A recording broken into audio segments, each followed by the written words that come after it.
Okey, kalau Allah izinkan saya masuk syurga lah. Okey? Biar kita sama-sama masuk.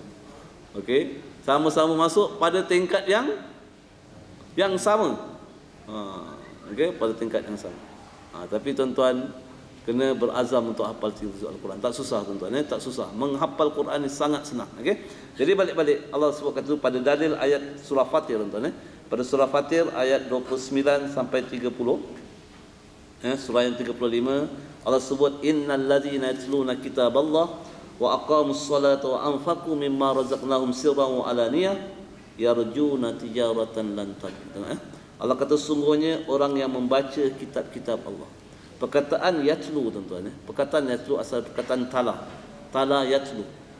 Okey, bila Allah kata baca itu sebab kadang-kadang saya tak suka guna terjemahan ni. Sebab terjemahan ni bila kita kata sungguhnya orang-orang yang membaca, so kita faham baca apa? Baca.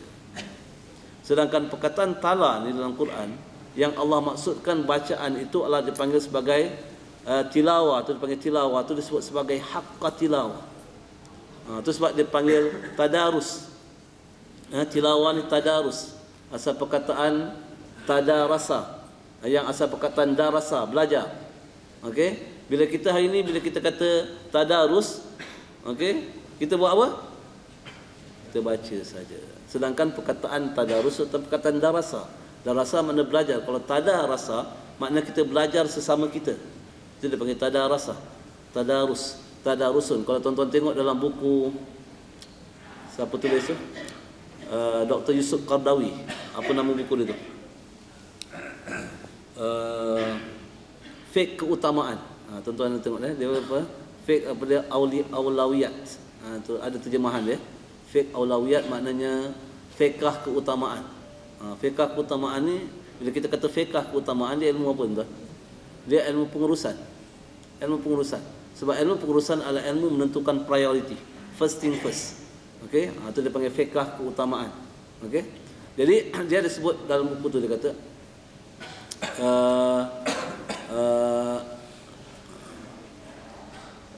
dari segi dia panggil tadarusun tu, tadarusun dipanggil tadabbur. Tadarusun bermakna tadabbur, maknanya menghayati Al-Quran. Itu sebab dasar datang perkataan darasa adalah belajar. Jadi kalau kita belajar, macam mana belajar? Dulu cakap belajar apa? Tuan-tuan belajar sains, tuan-tuan buat apa? Proses dia baca, faham, lepas tu hafal, amal, sampaikan ke orang lain. Tapi kita faham dulu kan, understood kan. Tapi when come to Al-Quran, bila kita kata baca Quran, kita buat apa? Baca saja. Itu yang kita nak kena perbetulkan balik. Itu sebab perkataan yatlu sesungguhnya orang-orang yang membaca kitab Allah. Maksud membaca ni mereka yang melakukan 5 perkara tu. Menghayati kitab Allah Subhanahu Wa Taala, lepas tu mereka mendirikan solat, mereka menafkahkan. Kalau kat sini dia kata wa anfaqu mimma razaqnahum. Tengok tuan-tuan tengok ni bahasa ni penting Kalau kita tengok terjemahan, disebut apa kat situ? Dia kata membelanjakan mimma, min daripada ma. Kalau kita belajar bahasa Arab, daripada ma tu apa yang. Tapi kalau diterjemah dari segi terjemahan, dia kata membelanjakan sebahagian daripada apa? Rezeki yang kami bagi kepada mereka. Okey? Dia ayat tuan-tuan, dia boleh buat 2 tafsiran. Okey. Kalau kita kata wa anfaqu mimma razaqnahum, mereka menafkahkan sebahagian dari, mereka membelanjakan sebahagian daripada rezeki yang kami bagi pada mereka. Itu boleh merujuk dari segi urusan sedekah dan zakat.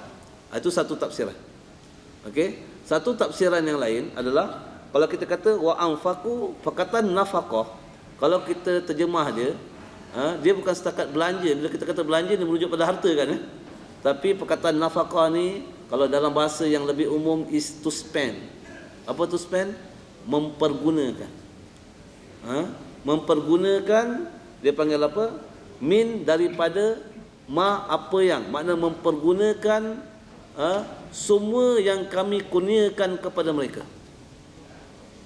Okey, pengguna macam mana? Tu Allah jawab pada surah lain. Pada surah Al-Baqarah Allah kata, "Wa ma tunfiquna illa batigha wajhillah." Jangan sekali-kali kamu belanja atau kamu pergunakan nikmat aku ni, Tuhan kata, kecuali untuk taat kepada aku. Jadi itu dua tafsiran. Tapi saya lebih cenderung kepada tafsiran yang kedua tadi. Maksud apa? Semua nikmat yang Allah bagi pada kita ni, kita kena gunakan sedaya upaya kita untuk apa? Taat kepada Allah. Kita panggil wa anfaqu mimma razaqnahum. Apa dia kurniaan? Masa kita, tenaga kita, bukan setakat duit, harta ya.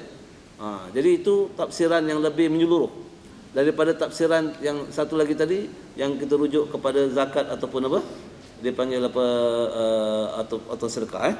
Jadi Allah kata mereka mempergunakan apa tu daripada semua nikmat yang kami kurniakan kepada mereka sirran, sama dengan sembunyi-sembunyi maupun dengan terang-terang, yarjuna tijaratan lan tabur, yang sebenarnya mereka mengharapkan perniagaan yang tidak rugi sama sekali. Nampak? Okey. Kenapa perniagaan tidak rugi tuan-tuan? Sebab apa? Sebab setiap transaction yang mereka buat tu Allah kata liwaffiyahum ujurahum. Allah akan sempurnakan ganjaran-ganjaran mereka wa yazidahum min fadli, dan Allah akan tambah lagi kurniaan daripada apa? Daripada kurniaannya. Nampak tak? Innahu ghafurun syakur. Sungguhnya Allah dia Maha Pengampun, syakur mana tuan-tuan? Syakur, Maha mensyukuri. Apa makna Maha mensyukuri? Allah sangat menghargai tuan-tuan atas setiap perbuatan baik yang kita lakukan. Itu maknanya Allah tu Maha mensyukuri. Apa maknanya Allah tu Maha mensyukuri tuan-tuan? Sangat menghargai. Itu sebab kita buat satu huruf aja Allah ganda berapa? 10 ke 700 pahala tuan-tuan. Satu huruf saja kita baca daripada Al-Quran, Allah gandakan antara 10 ke 700. Itu menunjukkan Allah ni sangat orang kata the best paymaster tuan-tuan. Allah ni. Maknanya apa tu, pemberi apa, ganjaran yang paling baik sekali. Tu tuan-tuan itu yang Allah sebut pada. So makna tuan-tuan, kita nak jadi businessman, betul? Tuan-tuan businessman sekarang ni? Tak ada, saya bukan businessman Ustaz. Saya apa? Makan gaji. Betul? Tak ada, semua kita businessman. Apa dalil semua kita businessman? Dalil dia apa? Ni ayat dia. Tapi kita menjaga dengan siapa? Dengan Allah. Menjaga dengan Allah tuan-tuan. Kalau kita menjaga dengan Allah betul-betul, kita tak rugi.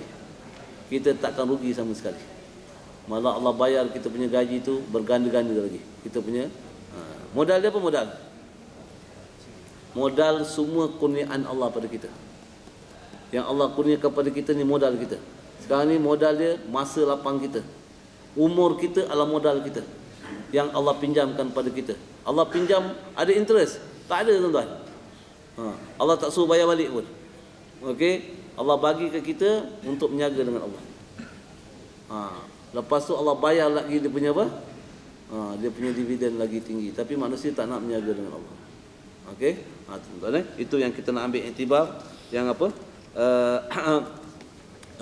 Dia sebut sebagai apa? Kepentingan Al-Quran tu dalam kehidupan kita. Jadi kita punya conclusion ceramah hari ni apa tuan? Apa conclusion ceramah hari ni? Conclusion dia, kita kena bersungguh-sungguh apa? Memahirkan diri kita dengan Al-Quran. Tu conclusion. Saya nak beritahu tuan-tuan semua ceramah yang kita dengar, dia mesti ada satu conclusion aja. Apa dia? Mesti bawa orang pergi belajar Quran. Sebab apa? Sebab itu objective of life. Objective of life satu aja. Apa dia? Nak taat pada Allah.